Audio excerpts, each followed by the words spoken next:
जय हिंद दोस्तों।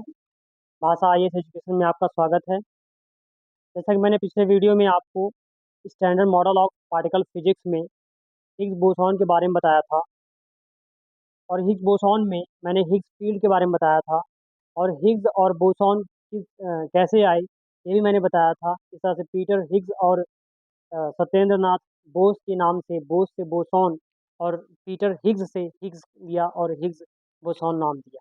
ठीक है। हिग्स बोसॉन को गार्ड पार्टिकल भी कहते हैं, क्योंकि because of it each and every object gains mass. ठीक है। सारे ऑब्जेक्ट जो आज हम पत्थर, ईंट या जो भी चीज़ें हम देखते हैं, हमारा खुद का शरीर जो कि आज मास गेन करता है, हमें वजन लगता है। हम आज बहुत, जब हम भी वेट करते हैं, है ना, बैलेंस पे वेट करते हैं, तो हमें कुछ केजी में वेट आता है, राइट। तो एक मास हमारा है। ठीक है।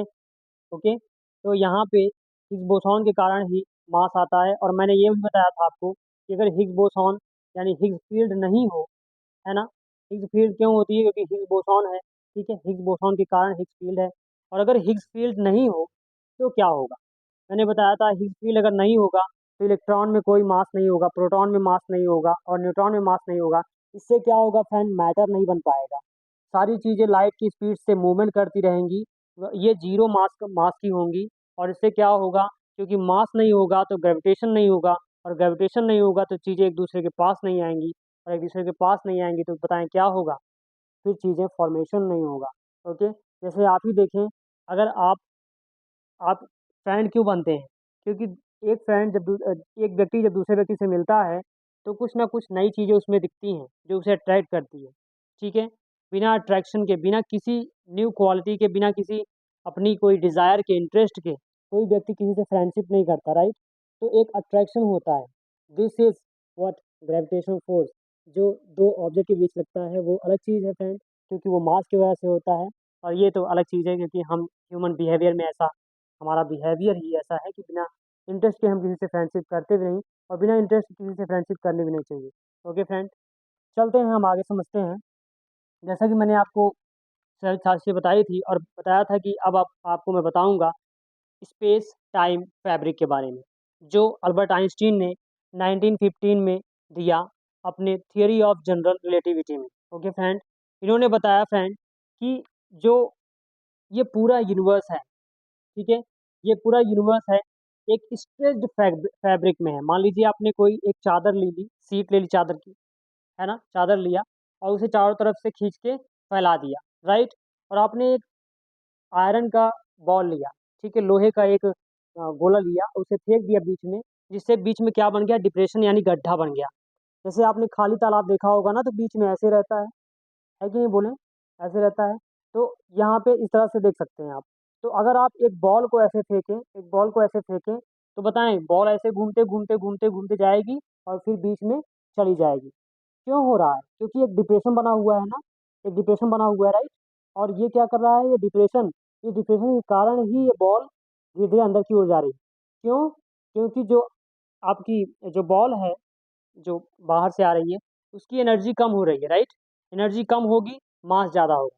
समझ रहे हैं? E = mc²। अगर एनर्जी कम हो रही है यानी लाइट के स्पीड, जो मास है उसका बढ़ता जा रहा है, जब मास बढ़ता जाएगा तो वो अंदर की ओर आती जाएगी, राइट। यहाँ मैंने बताया था कि ग्रेविटेशनल फोर्स, यहाँ पे यही ग्रेविटेशनल फोर्स है जो स्पेस टाइम की वजह से है, क्योंकि कर्व है।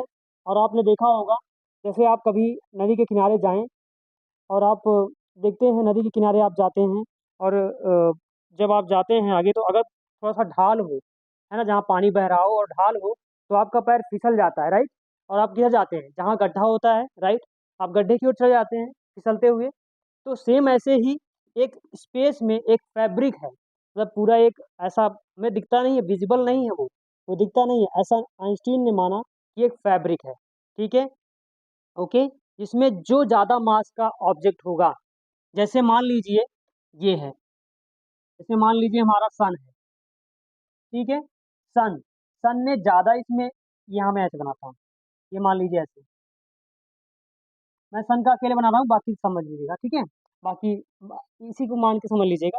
चलिए देखिए, मान लीजिए सन ने इतना बड़ा डिप्रेशन बनाया, ठीक है। सन ने इतना बड़ा डिप्रेशन बनाया, यहाँ पे अर्थ है, ठीक है, यहाँ पे अर्थ है, कुछ डिफिनेशन इसने बनाया थोड़ा सा हल्का, ठीक है। और ऐसे ही मार्स है, यहाँ पे वीनस है, और यहाँ पे मरकरी है, ठीक है। तो हल्का हल्का डिफिनेशन इन्होंने सबने बनाया, राइट, सबने बनाया। तभी तो अगर आप देखें तो ये जो अपना अर्थ है, इसका एक मून है जो इसके चारों तरफ मूवमेंट कर रहा है, राइट, क्योंकि इसका एक अपना कर्व है, जिस कर्व को वो मून फॉलो कर रहा है इसकी ओर, ठीक है ना, इसकी ओर फॉलो कर रहा है। ओके फ्रेंड, चलते हैं आगे, समझते हैं। अभी जो मैंने बताया, क्यों और क्यों गिर नहीं रहा है, क्योंकि जो उसकी साइडवेज स्पीड है, साइडवेज स्पीड जो घूमने की स्पीड है, वो बराबर बनी हुई है, इसलिए वो अंदर की ओर नहीं आ रहा है। जैसे आपने मौत का कुआं एक खेल देखा होगा, एक गेम देखा होगा, मौत का कुआं, जिसमें बाइक लेकर के घुमाया जाता है ना, कुआं होता है उसमें बाइक लेके घुमाते हैं। और अगर सेम स्पीड हो, रेस सेम हो, एक्सीलेटर आप गाड़ी का सेम दें और सेम पाथ पर घुमाते रहे, तो आपकी पूरी जीवन आप उसमें घुमाते रहेंगे, कभी भी आप नीचे की ना ही नीचे जाएंगे, ना ही अंदर जाएंगे, और ना ही ऊपर जाएंगे। लेकिन अगर आपने थोड़ा सा भी अपना जो क्या बोलते हैं, हैंडल है, थोड़ा सा बाहर की ओर घुमाया और एक्सीलेटर को दिया, ठीक है, एक्सीलेटर को दिया, तो वो धीरे धीरे गाड़ी क्या करती है, बाहर की ओर निकलती हुई चली जाती है। या आप एक्सीलेटर नहीं भी देंगे और आप हल्का सा हैंडल को बाहर की ओर घुमाएंगे, तो धीरे धीरे धीरे धीरे बाइक क्या करेगी, लेकिन आपको रेस तो हल्का देना ही पड़ेगा, नहीं तो आप गिर जाएंगे अंदर की ओर, ठीक है ना। क्यों, क्योंकि यहाँ पे कर्वेचर भी है और इससे ग्रेविटेशनल फोर्स भी लग रहा है, जिसकी वजह से आप अंदर की ओर गिर सकते हैं, ठीक है। आप समझ गए मैं क्या बताना चाह रहा था। तो अगर एक ही स्पीड में लगा वो रहेगा, तो उसी पे मूवमेंट करता रहेगा, मूवमेंट करता रहेगा, राइट, मूवमेंट करता है। तो मैं चेक करता हूँ कि मेरा माइक चल रहा है कि नहीं चल रहा है, फ्रेंड प्लीज़ थोड़ा सा टाइम दीजिएगा। ओके, परफेक्ट है। Thank you so much for giving your time to check me, to allow me to check my my mic.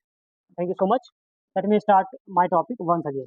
Okay friend, यहाँ पे देखिए मैंने बताया कि जो यूनिवर्स पूरा है वो स्पेस टाइम फैब्रिक है। टॉपिक बहुत ही आसान है, बस ध्यान समझिए भाई कि एक चादर है, कंबल है, उसमें एक बॉल बीच में डाल दिया जो वजन है ज़्यादा, और उसके जब आप कोई भी बॉल फेंकोगे या कुछ भी हल्का चीज़ फेंकोगे, उसके चारों तरफ घूमता हुआ जाएगा, घूमता रहेगा, फिर बीच में जा करके आराम से टकरा जाएगा और रुक जाएगा। ठीक, क्लियर है। चलिए मैं इसको रेस करता हूँ। आई थिंक आपने स्पेस टाइम फैब्रिक को समझ लिया है, ठीक है। चलिए मैं यहाँ से थोड़ा सा जो मैंने लिखा है बताता हूँ। ये देखिए, mass and energy, mass and energy of the fabric.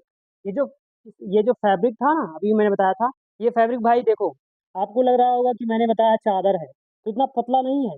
इसमें 3 डायमेंशन प्लस 1 डायमेंशन टाइम है, मतलब इसकी लंबाई भी है, मतलब लंबाई भी है, चौड़ाई भी है, और ऊंचाई भी है, ठीक है।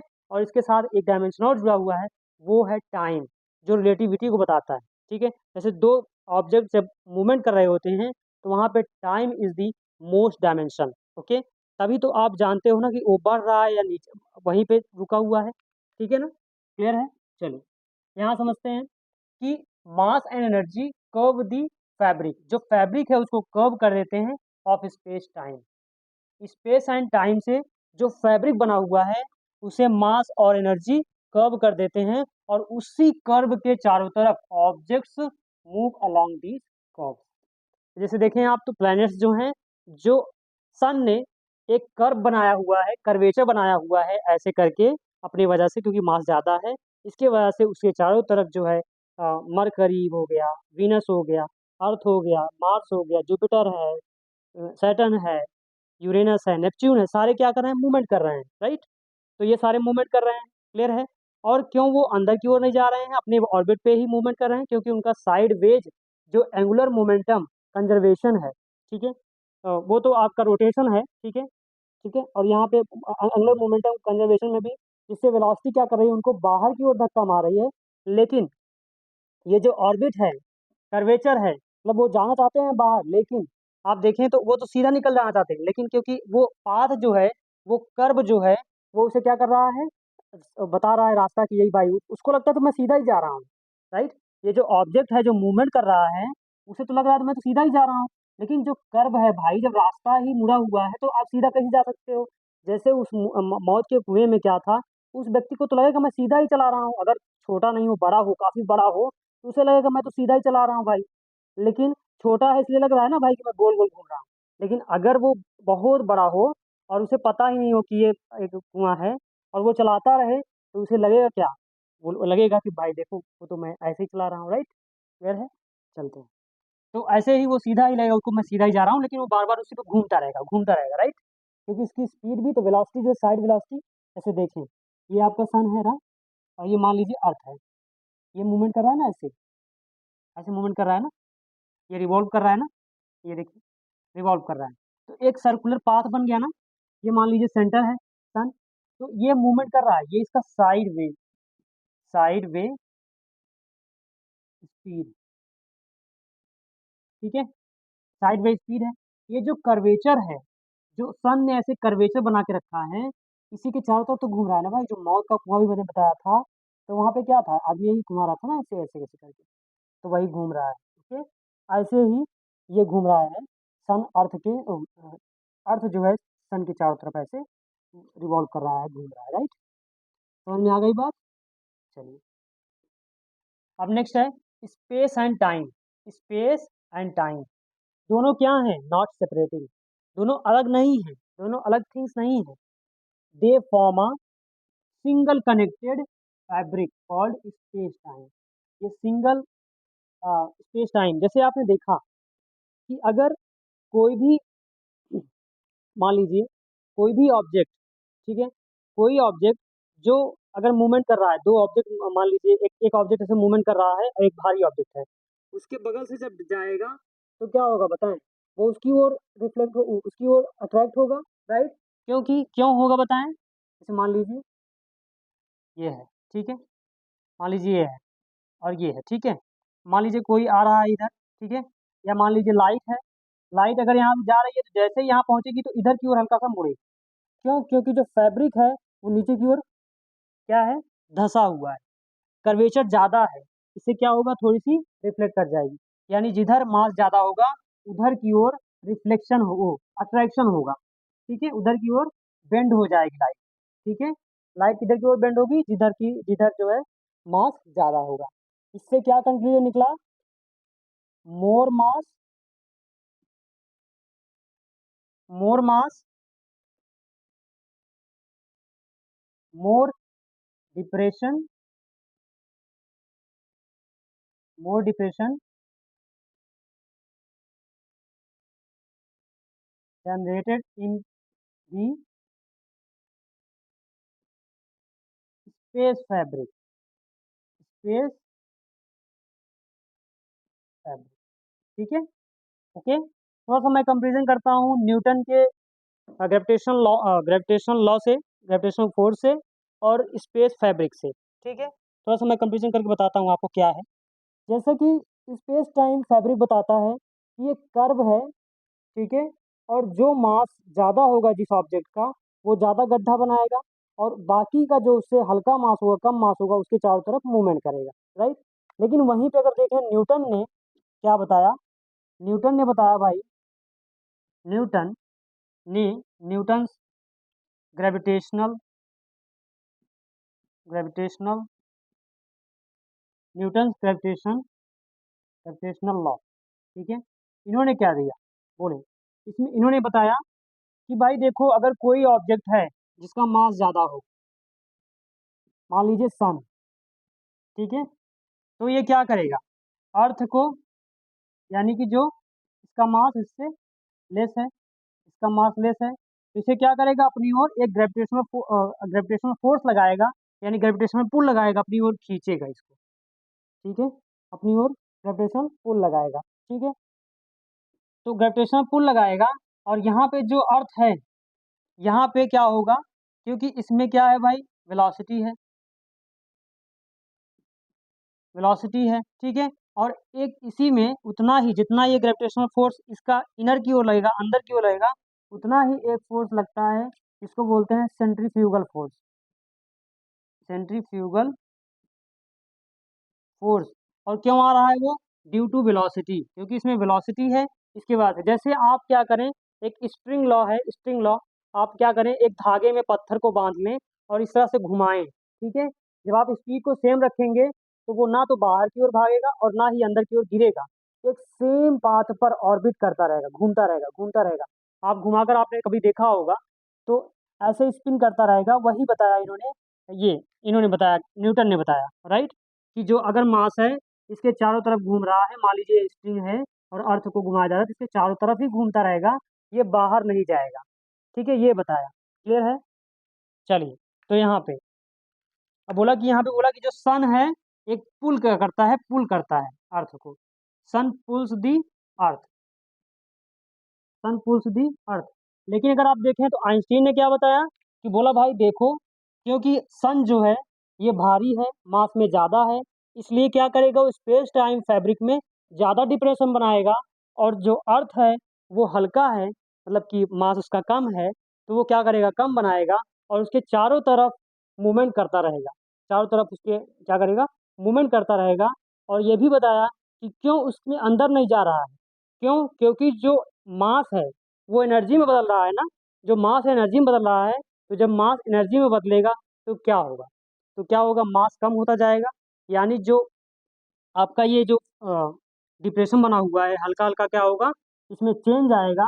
और यहाँ पे अगर आप देखें तो मास ऑफ अर्थ जो है वो तो नहीं चेंज हो रहा है, इससे क्या होगा, उसका उसका तो सेम बना रहेगा, लेकिन इसी वजह से वहाँ पे थोड़े थोड़े वो दूर जाते हुए दिखेंगे, क्लियर है। इसी वजह से कह सकते हैं आप कि इसी तरह से आपका ये स्पेस एक्सपेंशन भी हो रहा है। ये एक तरह से लॉजिक इन्होंने दिया, आइंस्टीन ने बताने की कोशिश की, जो कि सही भी लगता है। ठीक है, चलिए, अगर आप देखें इसे सही माना है आज के साइंटिस्ट ने, और अगर आप देखें तो इसे प्रॉपरली अभी भी इस पर जो न्यू मॉडर्न साइंटिस्ट हैं वो इनके थियरी ऑफ जनरल रिलेटिविटी और न्यूटन के ग्रेविटेशनल फोर्स पे, दोनों पे अभी कंपैरिजन करके अभी भी इस पर रिसर्च चल रही है। और अभी इस पर कोई भी कंक्लूजन बहुत ज़्यादा बहुत स्ट्रॉन्ग नहीं है, और ना ही मतलब ऐसी चीज़ें हैं जिसे ये प्रूव कर सके कि आइंस्टीन की जो थियरी है वो गलत है या न्यूटन की थियरी गलत है। ठीक है, दोनों को अभी भी हम मानते हैं कि सही है। बस ये है कि ये जो है, अगर आप यहाँ पे देखें सोलर सिस्टम में देखें, तो वो जो है हमारे जो न्यूटन साहब हैं, इनकी जो ग्रेविटेशनल लॉ की थियरी है ये यहाँ पे बहुत अच्छे से समझ में आती है। लेकिन अगर देखें स्पेस टाइम पे, तो वो पूरे यूनिवर्स पे अच्छे से समझ में आती है। ठीक है, क्लियर है फ्रेंड। चलिए, अब हम समझते हैं, इसको हटाते हैं यहाँ पे, नेक्स्ट टॉपिक अब समझते हैं हम। बस इतना ही था, और बस जनरल नॉलेज थी आपको, आपके लिए देखा जाए तो। यहाँ से आपको कॉन्सेप्ट क्लियर हो गया, और कुछ भी चीज़ें अगर नहीं समझ में आई हो तो प्लीज़ कमेंट बॉक्स में लिखें कि आपको क्या नहीं समझ में आया, कौन सा स्टेप नहीं समझ में आया, तो I will make it more clear for you. Okay, I will make I will make another class for you to make your concept much more clear. Okay, don't worry, चलते हैं। अब हम समझते हैं फ्रेंड ग्रेविटेशनल वेव के बारे में।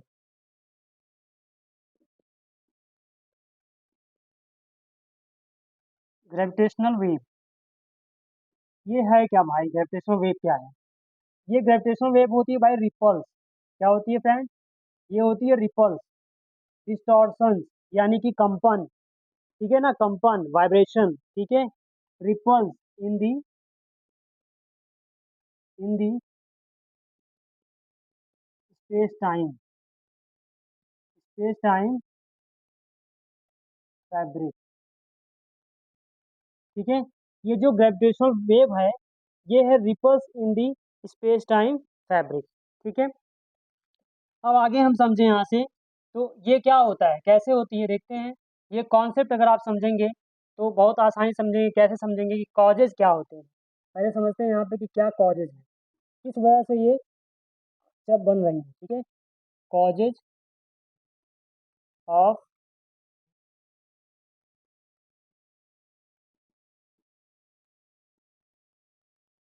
Causes of gravitational wave. ठीक है, कॉजेज ऑफ ग्रेविटेशनल वेव समझें तो पहला, फर्स्ट है असिमेट्रिकल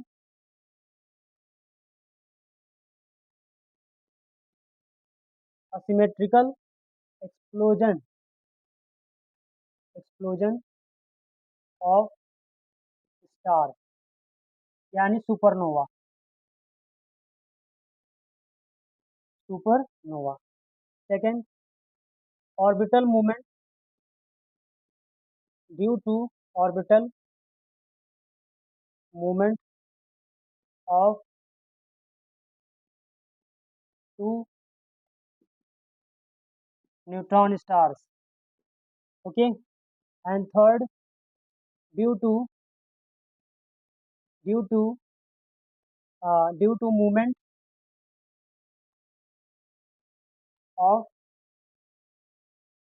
ड्यू टू मूवमेंट और ड्यू टू मूवमेंट और मर्जिंग. ड्यू टू मूविंग और मर्जिंग. ठीक है, ऐसा मान लेते हैं. Due to moving due to moving और merging black hole. Black hole. अब देखिए आप, ये क्या है पहला कि अगर जब सुपरनोवा होता है तो सुपरनोवा फ्रेंड क्या है, ये जो स्पेस फैब्रिक देख रहे हैं आप ना, ये स्पेस फैब्रिक में क्या होता है, झटका लगता है ना. मतलब ये क्या होता है, रिपल, ऐसे रिपल वेव जनरेट हो जाती है. कहीं आप देखिए, जैसे आप कहीं पानी भरा हो कोई तालाब में और आप पत्थर फेंकते हैं, तो वहाँ से क्या होता है, एक कंपन होता है ना, एक वेव ऐसे जनरेट हो जाती है, राइट. तो ऐसे ही तो सिंपल सा मान लीजिए कि पूरा पानी की जैसे भरा हुआ है पूरा स्पेस में. ओके. और जब कोई चीज़ आप उसको ब्लास्ट करोगे, जैसे आप कभी देखें तो जब समुद्र में कोई आ, क्या होता है कि हम कोई प्रैक्टिकल करते हैं, है ना. जैसे मान लीजिए कोई हमने बम का टेस्ट किया, है ना. कोई बम का टेस्ट किया, कोई हाइड्रोजन बम, हाइड्रोजन नहीं, एटॉमिक बम कोई हमने चेक किया, टेस्ट किया. तो हम क्या करते हैं, जैसे ही ब्लास्ट करते हैं तो एक बहुत बड़ी सुनामी आती है, क्योंकि ये जो समुद्र की लहरें हैं बहुत ऊपर उठती हैं, राइट. ऐसे ही जब यहाँ ब्लास्ट होगा इस फैब्रिक में, स्पेस टाइम फैब्रिक में, जब कहीं भी ब्लास्ट होगा तो क्या उसमें वेव नहीं आएंगी, बताएं. वो वेव ही फ्रेंड क्या है, ग्रेविटेशनल वेव है. अब आई थिंक आप समझ पा रहे हैं. जैसे मैंने बताया था अभी कि आप चादर को फैलाएं. ठीक है, कॉन्सेप्ट बहुत आसान है, बस आपको ध्यान समझना पड़ेगा, राइट. देखिए, आपने फैलाया, ठीक है, आपने एक तो फेंक दिया बीच में है, ठीक है, तो एकदम शांत है, कुछ कोई दिक्कत नहीं है, राइट. जब आपने क्या किया, उसको ऐसे फेंका, ठीक है, आपने ऐसे फेंका, तो एक बार जब उसमें गिरा हल्का सा तो हल्की सी उसमें वेव आती है ना, थोड़ा झटका लगता नहीं लगता है. लेकिन देखो वो तो ऑलरेडी उसमें है. ओके. लेकिन अगर वो ब्लास्ट करे तब, तो क्या पूरे उस चादर में झटका नहीं लगेगा, पूरा वेव नहीं आएगी ऐसे, आपको लग जाएगा कि हाँ कुछ टूट गया, ऐसा लगता है ना. तो यही जब वेव आती है, क्योंकि सुपरनोवा के कारण या कोई दो न्यूट्रॉन स्टार्स मूवमेंट कर रहे होते हैं, तब आती है. ठीक है, क्योंकि उनके जब मूवमेंट करेंगे तो वहाँ पे क्या होगा, क्योंकि उनमें उनके जो उनमें मैग्नेटिक फील्ड उनकी बहुत ज़्यादा होती है और उनका जो ग्रेविटेशनल अट्रैक्शन होता है वो बहुत ज़्यादा होता है. वो दोनों क्या करते हैं, बहुत ज़्यादा डिप्रेशन को बनाते हैं. जिससे क्या होगा, ऐसे जब मूवमेंट करेंगे तो फैब्रिक को रैप कर लगेगा कि जैसे फैब्रिक रैप हो रही है, तो इससे क्या होगा, फैब्रिक रैप लगेगा ऐसे, तो क्या होगा बताएं. इससे क्या होगा, हमें वाइब्रेशन महसूस होगा, यानी कि रिपल्स समझ में आएंगी. इससे भी हम समझ सकते हैं कि ये जो वेव आएगी दैट इज ग्रेविटेशनल वेव. तीसरे में अगर आप देखें तो ब्लैक होल्स. आप जानते हैं कि ब्लैक होल्स कितने मैसिव ऑब्जेक्ट हैं, है ना, कितने मैसिव सेलेस्टियल बॉडीज होती हैं, जो कि आप देखेंगे पूरे इस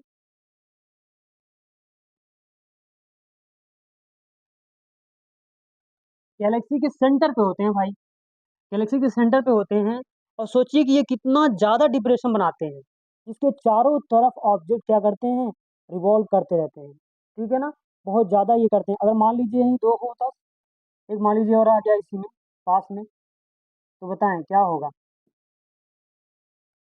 ऐसे आ गया, तो ये भी तो रिवॉल्व करेंगे ना, एक दूसरे से ऐसे घूमेंगे ना, ऐसे, मतलब कि ऐसे घूमते रहेंगे. तो जब ये घूमेंगे घूमेंगे तो रैप करेगी, है ना. इससे क्या होगा, रिपल यहाँ से आएगा, और या फिर ये दोनों मर्ज कर जाएं, तो जब मर्ज कर जाएंगे, मर्ज करेंगे तो कोलैप्स होगा, है कि नहीं. जब कोलैप्स होगा फ्रेंड, तो बहुत ज़्यादा ऊर्जा निकलेगी, है ना, जो कि मास के फॉर्म में कन्वर्ट होगी, राइट. जब वो टकराएंगे एक दूसरे से तो वहाँ पे क्या होगा, एक्सप्लोजन होगा, है ना, कोलैप्स कर जाएंगे. ठीक है, तो वहाँ पे हीट एनर्जी बहुत निकलेगी, और ये एक वेव के फॉर्म में आएगी, रेडिएशन के फॉर्म में आएगी, वेव के फॉर्म में निकलेगी. दैट इज क्या है, ग्रेविटेशनल वेव है. ठीक है. और मैंने आपको बिग बैंग थियरी में जब एविडेंस के बारे में बताया था तो उसमें 3 एविडेंस दिया था, रेड शिफ्ट, दूसरा बताया था कॉस्मिक माइक्रोवेव बैकग्राउंड रेडिएशन और तीसरा बताया था ग्रेविटेशनल वेव, जो आज मैंने आपको बताया यहाँ पे बिग बैंग थियरी में। ठीक है, यहाँ पे आप समझ लीजिए। ओके फ्रेंड, 2 ऑब्जर्वेटरी हैं जिससे हम समझते हैं इसको कि किस तरह से ये हम ऑब्जर्व करते हैं। तो यहाँ पे मैं ऑब्जर्वेटरी के बारे में बताता हूँ। ऑब्जर्वेटरीज ऑब्जर्वेटरीज ऑब्जर्वेटरीज में एक है LIGO, second one that is LISA, और you can say LISA. Let me check my mic. Perfect. Okay LIGO. Okay start now to study LIGO. LIGO का फुल फॉर्म क्या होता है? Laser interferometer. Interferometer. Okay, laser interferometer gravitational gravitational gravitational wave observatory. Observatory.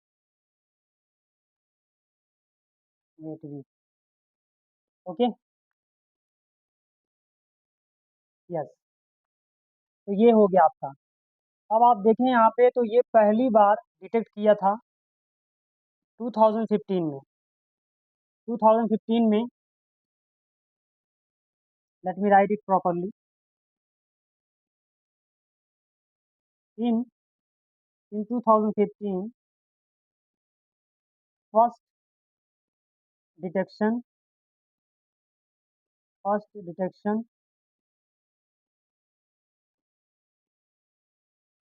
Has been done by this. ठीक है, पहला जो detection मतलब कि आप देखें, जो आप देखें यहाँ से स्पेस टाइम फैब्रिक का इन्होंने बताया था आइंस्टीन ने कि स्पेस टाइम फैब्रिक है, और वही जब वो उसमें जब कोई भी सुपरनोवा एक्सप्लोजन होता है, या दो आपके न्यूट्रॉन स्टार मूवमेंट करते हैं या मर्ज करते हैं या ब्लैक होल मर्ज करते हैं, तो जो डिस्टॉर्शन होता है, जो उसमें एक्सप्लोजन होता है, जो मतलब कि एक झटका सा महसूस होता है, वही है ग्रेविटेशनल वेव। ओके, और आज हमने इसे जब ऑब्जर्व किया, तब आज हमने जो 1915 में आइंस्टीन ने बताया था, उसे आज हमने प्रूव किया कि वो बात सही थी, जिन्होंने 100 साल पहले 100 years ago he told us. ठीक है, ओके फ्रेंड, आगे चलते हैं यहाँ से। तो ये जो ऑब्जर्वेटरीज हैं वो आप देखें तो यूएसए में है,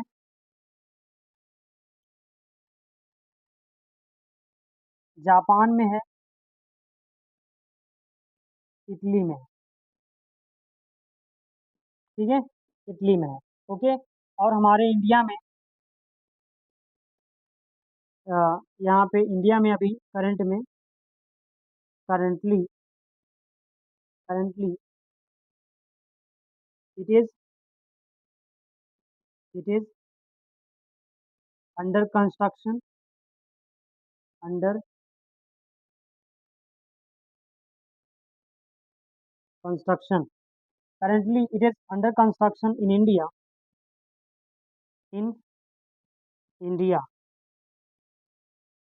at Hingoli district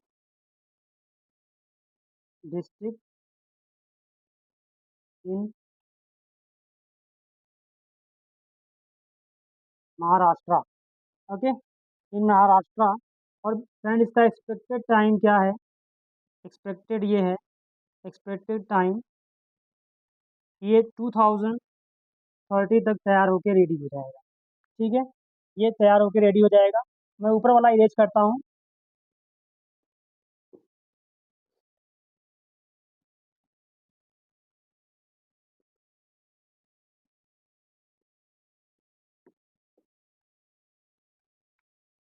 चलिए देखिए, ये जो आपकी ऑब्जर्वेटरी है ये कैसे बनी हुई है।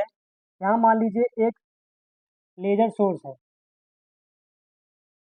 एक यहाँ पे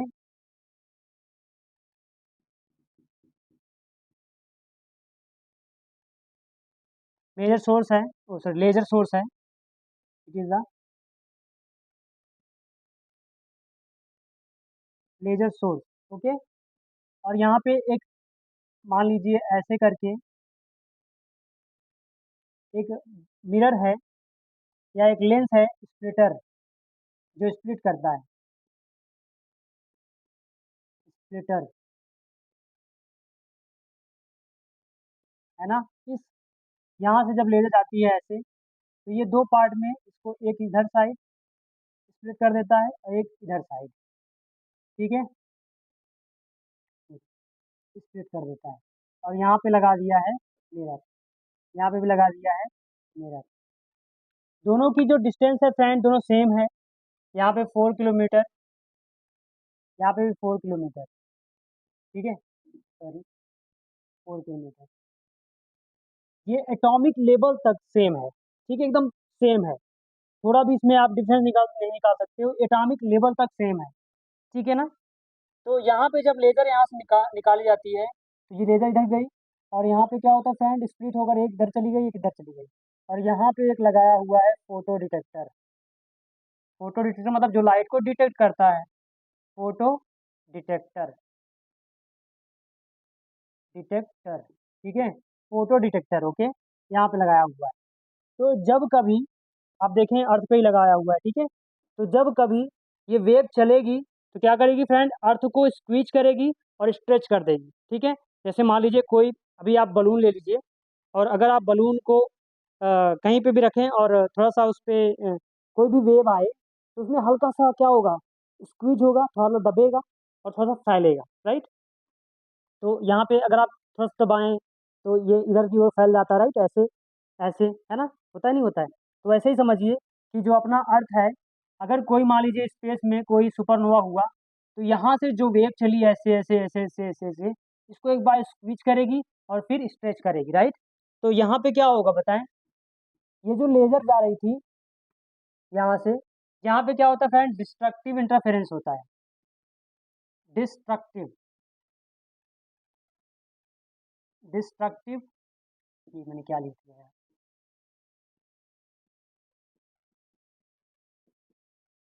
डिस्ट्रक्टिव इंटर इंटरफेरेंस। इसमें क्या होता है फ्रेंड, मान लीजिए कोई वेव ऐसे चलती है, ये, ठीक है, और एक यहाँ पे, ये तो वैसे जा रही है, यहाँ मैं बनाता हूँ उसके बगल में ही, तो आपको ज़्यादा समझ में आएगा। ये ऐसे, यहाँ पे क्या होगा, यहाँ पे दूसरी कैसे चलती है, ऐसे। अब इन दोनों को अगर मिलाएंगे तो क्या आएगा बताएं, यहाँ पे होगा जीरो, नो फोटो, मतलब नो लाइट आएगी, कोई भी लाइट यहाँ पे नहीं आएगी, समझे आप। मान लीजिए यहाँ से किस तरह से जाती है, ये ऐसे ऐसे जाती है ना लाइट, वेव ऐसे आती है, और इधर जब उधर से लौटती है तो ऐसे ऐसे, मान लीजिए ऐसे आती है, तो यहाँ पे देख रहे हैं ना, इधर जब आप जोड़ेंगे दोनों को मिलाएंगे तो फिर ऐसे लगेगा ही नहीं कि कोई लाइट है, ठीक है। तो इधर से भी ऐसे होगी। जब ये पाथ कम हो जाएगा तो जो लाइट जा तो रही थी ना, जा रही थी और जल्दी से लौट आएगी यहाँ पे, लेकिन ये वाली क्या होगी, अपने टाइम से गई और टाइम से आएगी, है कि नहीं। तो यहाँ पे जो पाथ था, जब स्क्वीज हुई अर्थ, तो इधर वाला जो ये जो हैंड है वो क्या हुआ, छोटा हो गया, हल्का सा इसमें डिस्टेंस में डिक्रीजमेंट आ गई, डिक्रीमेंट हो गया ना डिस्टेंस में, इस डिस्टेंस में डिक्रीमेंट हो गया, तो क्या होगा बताएं, ये लाइट पहले आ जाएगी यहाँ पे और ये लाइट वापस लेट में आएगी, तो डिस्ट्रक्टिव जो इंटरफेरेंस हो रहा था वो नहीं होगा, और यहाँ से लाइट इधर जाएगी, फोटो डिटेक्टर में चली जाएगी लाइट, तो हमें क्या होगा फ्रेंड, यहाँ पे लाइट दिख जाएगी, यहाँ पे लाइट, यहाँ पे लाइट ऑन हो जाएगी, ठीक है। तो हमें समझ में आ जाएगा भाई, देखो कि कोई ना कोई तो वेव इसको अर्थ को स्क्वीज की है और फिर स्ट्रेच कर दी है, ठीक है। अगर ये एक झटका ही तो है, समझें, अगर आप एक वेव ही तो है, एक स्क्वीज कर रही है ना, मान लीजिए वहाँ पे कोई अर्थक्वेक आया हो, बिल्कुल सही बात, आप कहेंगे कि मान लीजिए सर वहाँ पे अर्थक्वेक आया हो, तब भी तो ये हो सकता है, बिल्कुल सही बात है, अर्थक्वेक से भी हो सकता है, दूसरा, मान लीजिए वोल्केनो वहाँ पे आया हो, वोल्केनो के कारण वहाँ पे अर्थक्वेक हुआ हो, तब भी तो हो सकता है। बिल्कुल आपकी सही बात है। लेकिन फ्रेंड अगर आप देखें तो यहीं से, यहाँ से आप देखें तो 3000 किलोमीटर अवे एक दूसरी ऑब्जर्वेटरी, अब मैं इसको इरेज कर दूं क्या? चलिए मैं इरेज कर देता हूँ, ठीक है। यहाँ पे दूसरी ऑब्जर्वेटरी फ्रेंड क्या करती है जो 3000 किलोमीटर दूर है। कितनी है? 3000 किलोमीटर अवे। एक दूसरी है ऑब्जर्वेटरी। अब देखें, अगर आप देखें तो लाइट की स्पीड अगर आप देखें तो कितनी होती लाइट की speed? Light speed equals to 3 × 10⁻⁵ ठीक है। और अगर आप देखें, एक ऑब्जर्वेटरी ए है और दूसरी ऑब्जर्वेटरी बी। एक ऑब्जर्वेटरी ए है, दूसरी ऑब्जर्वेटरी बी है।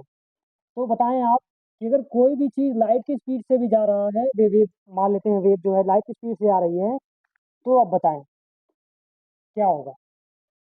ये डिस्टेंस कितनी होगी इसके बीच में? 3000 किलोमीटर होगी, करेक्ट है, ठीक है। 3000 किलोमीटर होगी।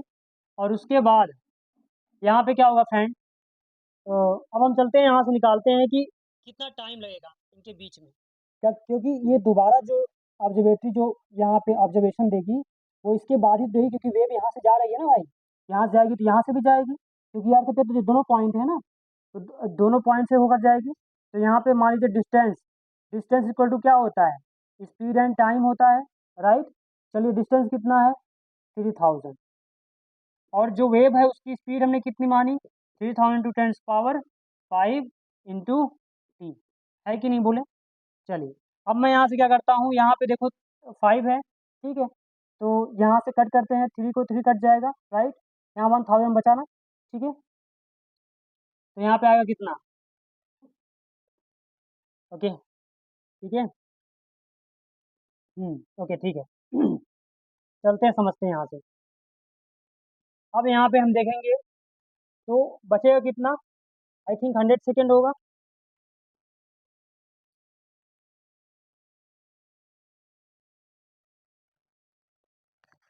एंड यहाँ पे 100 सेकेंड नहीं होगा। यहाँ पे अगर हम इसको सॉल्व करेंगे तो बताएं कितना आएगा? यहाँ पे अगर हम सॉल्व करें तो हमारा आएगा, तो मैं यहाँ पे दिखाता हूँ आपको।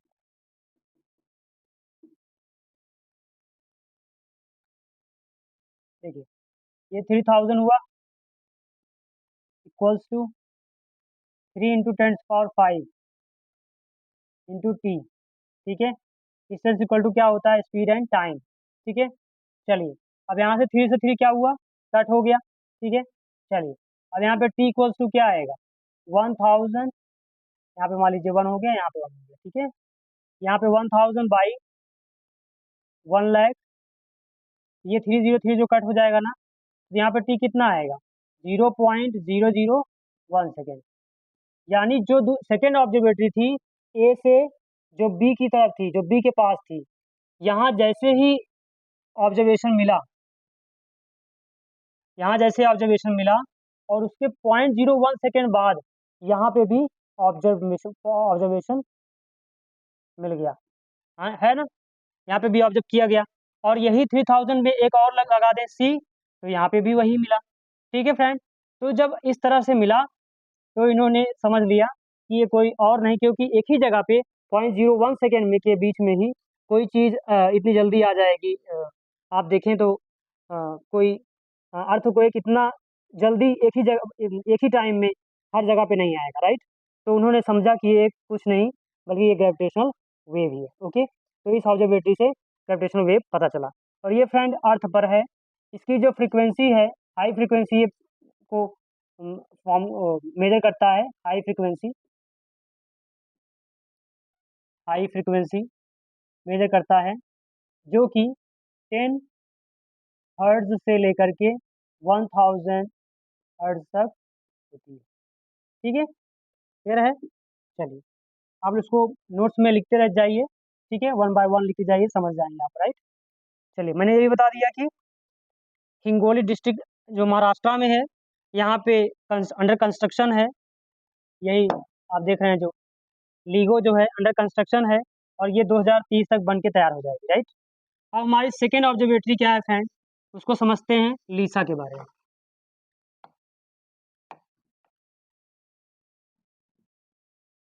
लीसा के बारे में समझते हैं।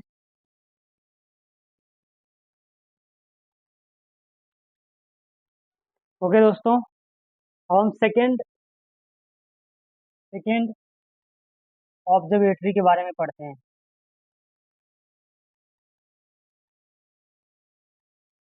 सेकेंड ऑब्जर्वेटरी है, that is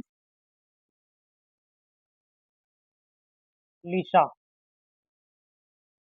laser interferometer, laser interferometer space antenna. ठीक है फ्रेंड, तो ये कहाँ पे है, ये स्पेस में है। ओके, जैसा इसके नाम में भी है, laser interferometer, interferometer space antenna, तो ये स्पेस में लगाया गया है। ठीक है, ये वैसे ही काम करता है जैसे लीगो करता है, वही ऑब्जर्वेशन करता है। क्या ऑब्जर्व करता है, ये भी क्या करता है, ग्रेविटेशनल वेव को ऑब्जर्व करता है। ठीक है, और ये कहाँ पे है, स्पेस में है, और जो लीगो है वो अर्थ पे है, जैसा कि मैंने डिस्कस कर दिया है। ठीक है, आप समझते हैं हम फ्रेंड, ये जो लीगो का बनाने का जो प्लान है, वो दो स्पेस एजेंसीज ने मिलकर बनाना शुरू किया, NASA plus E S A. ठीक है, national aeronautics and space administration, जो कि नासा है, और यूरोपियन स्पेस एजेंसी ने मिलकर के ये प्लान बनाया कि हम लीसा फॉर्म करेंगे, और इनका जो मोटिव था लॉन्च करने का, टारगेट टारगेट ऑफ लॉन्चिंग क्या था, 2024। ये 2024 में था कि हम लॉन्च करेंगे, right. But due to due to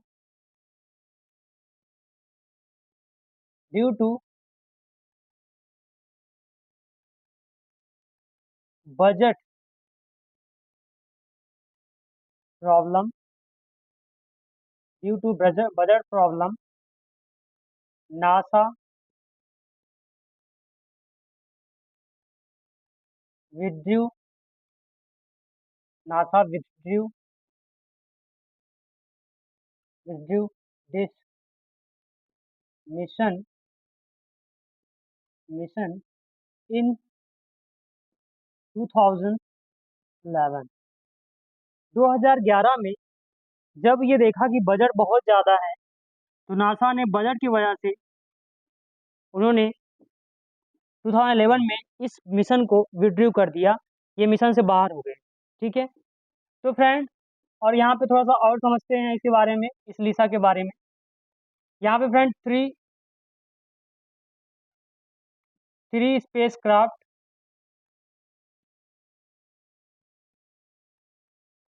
ध्यान समझिएगा, ये बहुत ही आसान चीज़ है, लेकिन अगर आप बढ़िया से समझेंगे तो समझ पाएंगे। ये आप देख रहे हैं सन, और ये हमारा अर्थ है। ठीक है फ्रेंड, यहाँ पे जो एक एक क्राफ्ट है, और एक यहाँ पे है, एक यहाँ पे है। ठीक है, अब यहाँ से मान लीजिए एक लेज़र यहाँ पे आ रही है, एक लेज़र यहाँ से, ये है, और ये लेज़र यहाँ।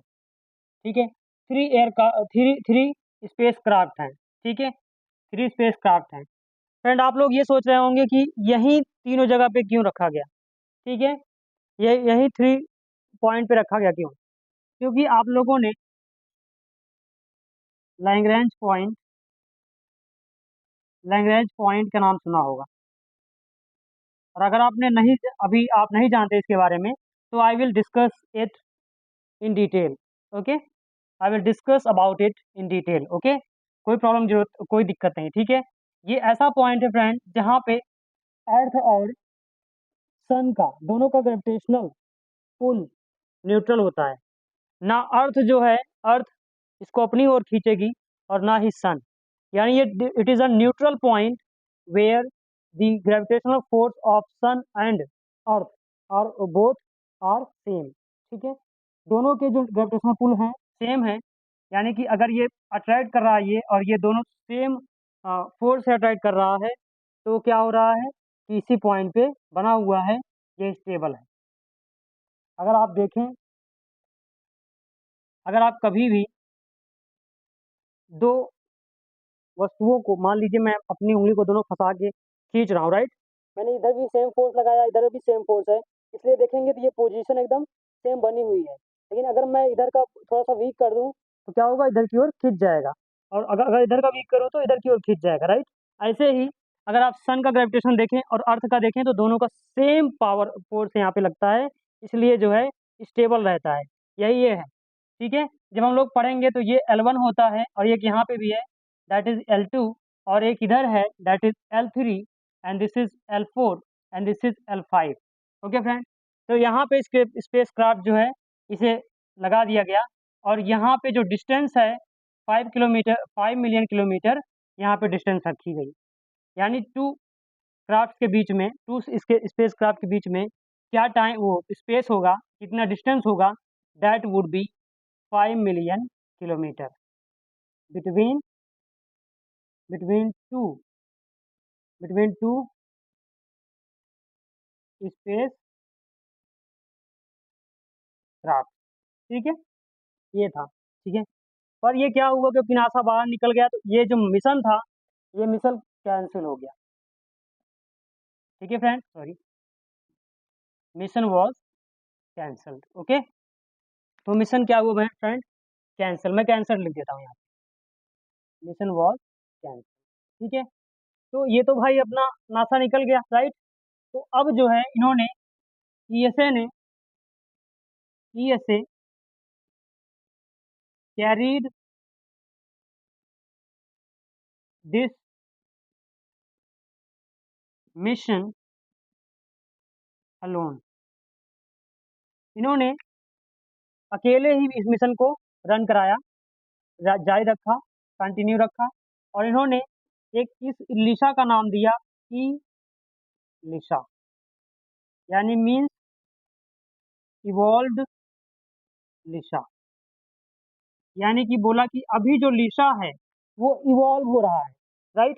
जैसे जैसे हम लोग एक बच्चा, ठीक है ना, जैसे एक बच्चा जब जवान होता है, उसके पहले की जो एडल्ट एज होती है, सॉरी, जो टीन एज होती है, दैट इज व्हाट, ये एक अगर आप देखें तो evolution phase of the youth, उसकी जो एडल्ट एज से पहले की जो एज है, दैट इज क्या है, टीन एज। ठीक है, उसके बाद वो 18 प्लस होगा और वो क्या बनेगा, अडल्ट बनेगा, यूथ बनेगा, यंग बॉय, राइट, यूथ में वो आ जाएगा। तो ऐसे ही आप देखें तो ये ई लिसा है, मतलब कि लिसा का भी ये पूरा पूरा वो, जो लिसा का जो टारगेट था वो ये गेन नहीं कर रहा है, उससे पहले की थोड़ा सा इवोल्यूशन इसका है, इसीलिए बोला इवॉल्व्ड लिसा, राइट। चलिए आगे आपको बताते हैं फ्रेंड, यहाँ पे क्या हुआ, यहाँ पे 3 स्पेस क्राफ्ट यहाँ पे भी हैं। ठीक है, और यहाँ पे क्या हुआ, मैं इसी में बता देता हूँ। यहाँ पे तो यहाँ पे जो लेजर आपकी जा रही है ना, ये लेजर नहीं है।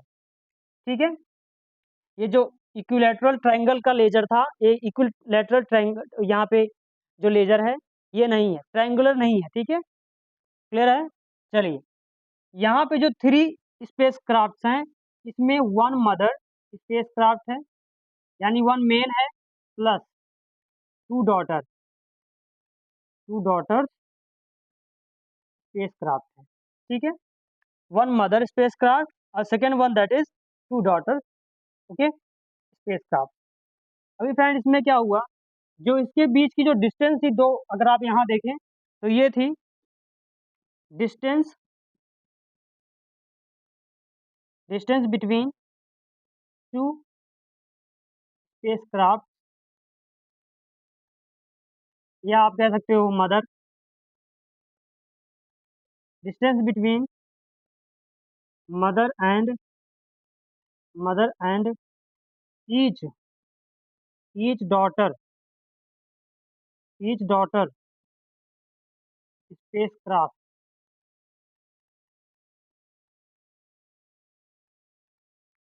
Was 1 million kilometre 1 million kilometre थी। ठीक है। जब मैं लीगो आपको बता रहा था तो मैंने आपको एक टर्म बताया था, दैट वाज डिस्ट्रक्टिव इंटरफेरेंस। आप लोग इसको गूगल सर्च करके बढ़िया से समझ लीजिएगा। अब मैं यहाँ पे बता रहा हूँ, डिस्ट्रक्टिव इंटरफेरेंस। डिस्ट्रक्टिव इंटरफेरेंस में क्या होता है फ्रेंड, मान लीजिए कोई वेव किस तरह से जा रही है, ऐसे, ठीक है, और दूसरी वेव दैट इज इस तरह से है, ठीक है, ओके।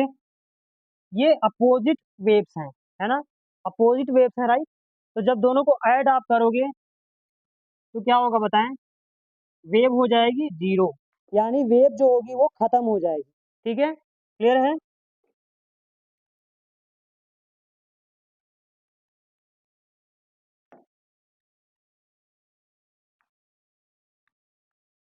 चलिए, जैसे मान लीजिए अभी मैंने बताया कि अगर सेम फोर्स की कोई चीज आ रही हो और सेम फोर्स मतलब सेम मास हो उसका और सेम स्पीड से कोई चीज दोनों टकराएं टकराएं तो बताएं क्या होगा, दोनों न्यूट्रल हो जाएगी, एक दूसरे से दोनों सेम स्पेस पे जाके गिरेंगी पीछे होकर के, या फिर ऐसा हो कि वो एक दूसरे से चिपक जाएं, हालांकि चिपकेगी नहीं, नीचे गिर जाएगी। तो यहाँ पे क्या होगा बताएं, क्योंकि अपोजिट वेव है ना, अपोजिट फ्रीक्वेंसी की वेव जा रही है, राइट, उधर से भी आ रही है अपोजिट वाली, तो जब मिलेंगी दोनों क्या होंगी, वो दोनों दोनों को न्यूट्रलाइज कर देंगी, यानी कि जो वेव होगा वो जीरो हो जाएगी। ठीक है, चलिए, यही चीज़ मैं बताना चाहता हूँ आपको, राइट। तो यहाँ पे क्या हुआ फ्रेंड, मान अब मैंने आपको जो जोग्राफ सॉरी ग्रेविटेशनल वेव बताई थी, मैंने बताया था जैसे मान लीजिए सुपरनोवा हुआ स्पेस में कहीं भी, तो ऐसे करके वेव चलेगी, राइट। अब जो वेव चलेगी फ्रेंड, वो क्या करेगी, जो सेलेस्टियल बॉडी है, मैं जैसे मान लीजिए सन है, इसे स्क्वीज करेगी और फिर स्ट्रेच कर देगी, ऐसे ही सन को स्क्वीज करेगी और स्ट्रेच कर देगी, मतलब कि दबाएगी और फैला देगी, राइट। स्क्वीज का मतलब दबा देना और स्ट्रेच का मतलब फैला देना, राइट। ओके, चलिए, तो यहाँ पे क्या होगा, ये इस पे भी तो सेम वही चीज़ लगेगा। तो यहाँ पे क्या होगा, मान लीजिए इस वाले से लगेगा, इस तरह से आ रही है, तो यहाँ से जो डिस्टेंस है फ्रेंड, ये डिस्टेंस ये कम हो जाएगी ना, ये जब डिस्टेंस कम हो जाएगी तो ये जो लेजर लाइट आ रही थी ये आएगी और पहुँच जाएगी जल्दी से, राइट, है ना, पहुँच जाएगी। लेकिन जो इधर से गई और आई तो इन दोनों में डिफरेंस हो जाएगा, है कि नहीं, बताएं। यहाँ पे जो वेव फ्रीक्वेंसी थी, इस वेव फ्रीक्वेंसी और ये वेव फ्रीक्वेंसी दोनों का जो है टाइम डिफरेंस हो जाएगा। ये वेव जो है पहले पहुंचेगी और फोटो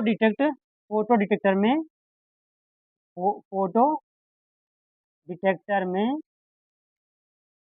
लाइट शो हो जाएगी, मतलब कि लाइट आ जाएगी, राइट। मतलब अब क्या होगा, हमें यहाँ समझ में आएगा कि कोई ना कोई वेव इसके थ्रू पास हुई है, ठीक है, तभी इसने क्या किया, आपको डिटेक्शन दिया है यहाँ पे, ठीक है, यहाँ पे डिटेक्शन आया है, ठीक। अब यहाँ पे क्योंकि यहाँ पे गई तो इधर भी जाएगी, क्योंकि स्पेस में तो ये भी है, इधर जाएगी, थोड़ी देर बाद यहाँ पे डिटेक्शन डिटेक्शन आ जाएगा, यानी हमें प्रूफ मिल गया कि हाँ सही बात है। ठीक है, ओके फ्रेंड, आगे चले हम लोग। चलिए, अब समझते हैं, और ये देखिए, ये इन्होंने 2011 से ही कहाँ भी इस पे ये लोग कर ही रहे थे, ठीक है, और इनको सक्सेस कब मिली, 2017 में they got succeeded they got succeeded, इन्हें सक्सेस मिली। ठीक है, फिर इन्होंने क्या किया, मैं इसको इरेज करता हूँ। ओके, चलिए, ये कॉन्सेप्ट बहुत ज़्यादा आसान है और आप लोग ध्यान समझेंगे तो चीज़ें बहुत आसानी से आप समझ जाएंगे। ठीक है, आई होप आपने इसे लिख लिया होगा, और अदरवाइज आप स्क्रीनशॉट ले लिया करें और आप बाद में लिख लिया करें। ठीक है, चलिए, अब क्योंकि 2017 में इनको सक्सेस मिली तो इन्होंने अपने ओल्डर मिशन पे जो लीसा था उस पर काम करना शुरू किया, लीसा पर इन्होंने काम करना शुरू किया। लिसा में क्या था फ्रेंड, यहाँ पे 3 स्पेस क्राफ्ट थे, ठीक है, 3 स्पेस क्राफ्ट थे। और डिस्टेंस कितनी थी फ्रेंड, डिस्टेंस डिस्टेंस थी 2 पॉइंट, सॉरी, वहाँ पे तो 5 मिलियन थी, यहाँ पे 2.5 मिलियन है, मिलियन किलोमीटर है, ठीक है। इनका जो target of launching that is 2034 है। Okay, clear. चलिए, और यहाँ पे एजेंसीज कौन कौन सी हैं, ईएसए पूरी तरह से हेल्प कर रहा है, नासा मतलब कि इसमें कंट्रीब्यूट कर रहा है पूरी तरह से, फुल कंट्रीब्यूशन इसका है। और नासा का माइनर सपोर्ट है, माइनर सपोर्ट है, ठीक है, नासा का माइनर सपोर्ट है। चलिए, अब मैं आपको बताता हूँ कि ये कैसे है। जैसे आप मान लीजिए यहाँ पे सन है, सेम वही चीज़ें हैं, ये अर्थ है, यहाँ पे लैग्रांज पॉइंट है L1, this is L4, this is L4, sorry 5, ठीक है। ये क्राफ्ट 1 है, दिस इज स्पेस क्राफ्ट 2। अब यहाँ से लेजर लाइट यहाँ पे आई, और एक यहाँ से आई, और एक यहाँ से आई, ठीक है फ्रेंड। और डिस्टेंस कितना है, 2.5, 2.5 मिलियन, 2.5 मिलियन किलोमीटर, ओके। और ये जो साइड्स हैं सारी सेम है, और इसे क्या बोलेंगे, इक्विलेटरल, इक्विलेटरल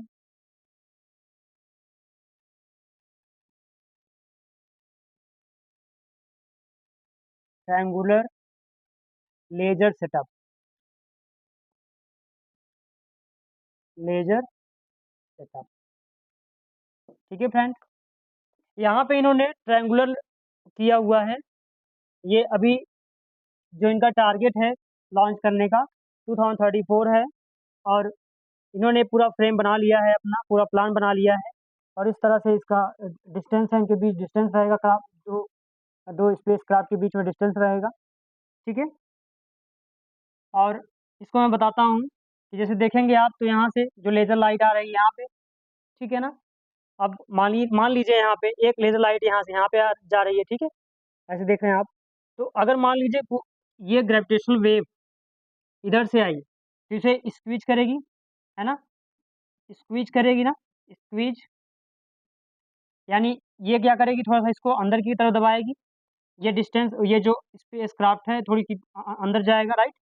उसके बाद फिर से आ जाएगा, अपने आप से एडजस्ट हो जाएगा फिर से, ठीक।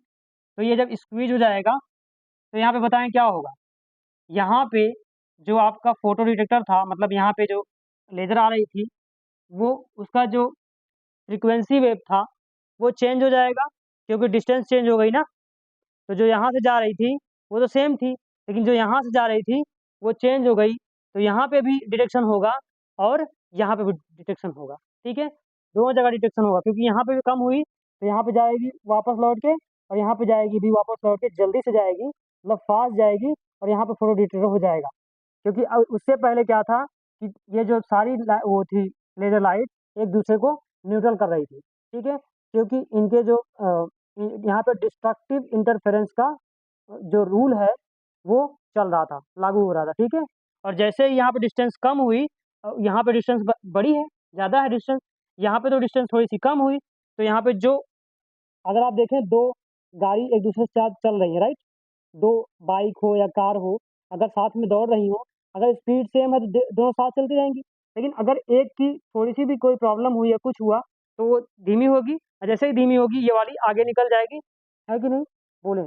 तो ऐसे ही यहाँ पे भी है, क्योंकि ये तो डिस्टेंस सेम है, और यहाँ पे डिस्टेंस कम हो गई, लेकिन जो लेजर आ रही वो तो लाइट की स्पीड सेम ही है ना भाई, लेजर की स्पीड जो है वो तो सेम ही है।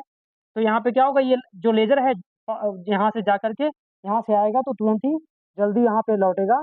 इससे क्या होगा, यहाँ पे फोटो डिटेक्टर हो जाएगा, जो अभी कैंसल आउट कर रही थी ये लाइट, ये कैंसल आउट नहीं कर पाएगी, यानी जो वेव थी, फ्रीक्वेंसी वेव, उसमें चेंज हो जाएगी। मैंने ये भी बताया था ना, ये ये इस तरह से, ये इस तरह थी ना, और इधर इस तरह से थी, है ना, ऐसे थी। अब मान लीजिए कि अगर लेट हो जाएगा तो इसमें क्या होगा, ये फ्रीक्वेंसी जिस तरह से इस तरह से थी ना, हो सकता है ये फ्रीक्वेंसी ऐसे हो जाए, ऐसे हो जाए। देखिए फ्रीक्वेंसी चेंज हो गई ना, जब फ्रीक्वेंसी चेंज हो जाएगी तो कैंसिल आउट नहीं होगा, तो फिर क्या होगा, फोटो डिटेक्टर यहाँ पे लाइट को शो करेगा, फोटो डिटेक्शन हो जाएगा। और जैसे ही फोटो डिटेक्शन होगा, हमें ये पता चल जाएगा कि कोई ना कोई वेव यहाँ से गई हुई है, और ये जो वेव है ना, detected wave, detected detected detected detected ripple, detected ripple, detected ripple is known as gravitational wave। Okay friends, ठीक है, अभी मैंने ये आपको बता दिया। अब नेक्स्ट क्या आपको बताना है ये मैं बता देता हूँ।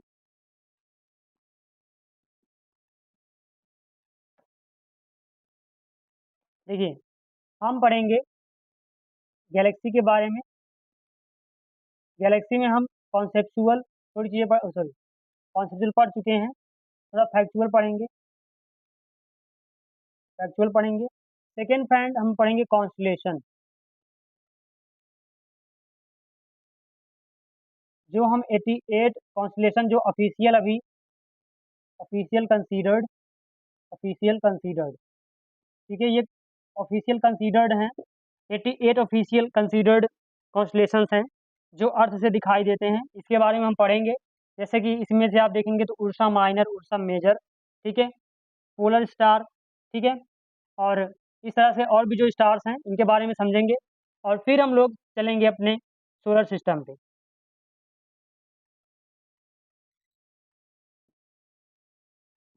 ओके, यहाँ से हम लोग समझेंगे प्लैनेट के बारे में, ड्वार्फ प्लैनेट के बारे में, और फिर बाकी जो अदर सेलेस्टियल बॉडीज़ हैं, ठीक है, अभी मैं ज़्यादा बताऊंगा तो फिर टाइम ज़्यादा हो जाएगा। सेलेस्टियल बॉडीज़ जो हैं उनके बारे में डिस्कशन करेंगे। ओके, ओके फ्रेंड, आप लोग ध्यान से इसको पढ़िए, समझिए, और जो भी चीज़ें नहीं समझ में आई हो, जहाँ से आपको कोई स्टेप नहीं समझ में आया हो, कुछ भी प्रॉब्लम हो रही हो, तो आप मुझे कमेंट बॉक्स में बताएं क्या प्रॉब्लम है, कौन सा कॉन्सेप्ट नहीं समझ में आया, क्या चीज़ें, अगर आपको लगता है कि मैंने कुछ चीज़ें नहीं बताई हैं तो प्लीज़ आप मुझे बताएं। मैं I will try to tell you, I will try to solve your all the problem.